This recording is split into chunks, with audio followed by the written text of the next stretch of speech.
انسان کو گمراہ کرنا مشکل نہیں ہوتا، انسان خود اپنے آپ کو گمراہ کر لیتا ہے جب وہ کنیکشن کو چھوڑ کر کاؤنٹنگ پکڑ لیتا ہے۔ مگر اللہ رب العالمین کا سوال یہ ہوتا ہے کہ دل کہاں تھا، نیت کہاں تھی، اور نفس کس کو فالو کر رہی تھی۔ افرایت من اتخذوا الہ ہوا، کیا تم نے اس شخص کو دیکھا جس نے اپنی خواہش کو ہی اپنا معبود بنا لیا؟ کہ یہاں شرک کا ایک سائلنٹ فارم کھل جاتا ہے کہ نفس کو اللہ کے مقام پر رکھ دینا۔ اور یہ وہ سٹیج ہے جہاں انسان نماز پڑھتا ہے مگر نفس کے حکم پر، روزہ بھی رکھتا ہے مگر نفس کو سپیریئر فیل کروانے کے لیے، اور پھر وہی دین پرفارمنس بن جاتا ہے، پریزنس نہیں۔ اور شیطان کا میتھڈ یہ ہے کہ شیطان ہم کو نماز سے نہیں، ہم کو سنسیریٹی سے روکتا ہے کہ میں ضرور ان کے لیے تیرے سیدھے راستے پر بیٹھوں گا، اور میں ان کے سامنے سے آؤں گا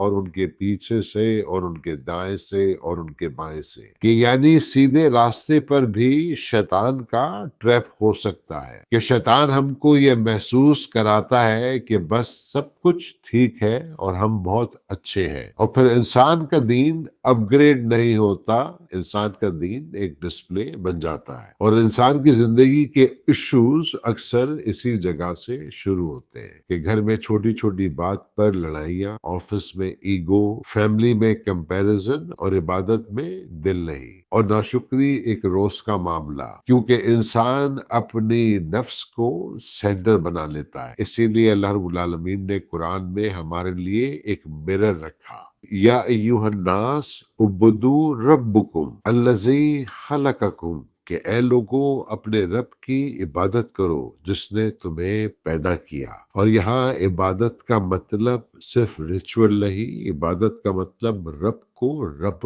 ماننا، ڈیسیشن میں، اپنے ریئیکشن میں، اپنے غصے میں، اپنی پاور میں، پیسے میں، اور ریلیشن شپس میں۔ اور رمضان کا اصل ٹیسٹ یہی ہے کہ رمضان میں ہم کاؤنٹ زیادہ کر لیتے ہیں کہ 20 رکعت کہ 8 رکعت۔ برزخ میں سوال یہ نہیں ہوگا تراویح کتنی تھی، سوال یہ ہوگا کہ رب کون تھا، دین کیا تھا۔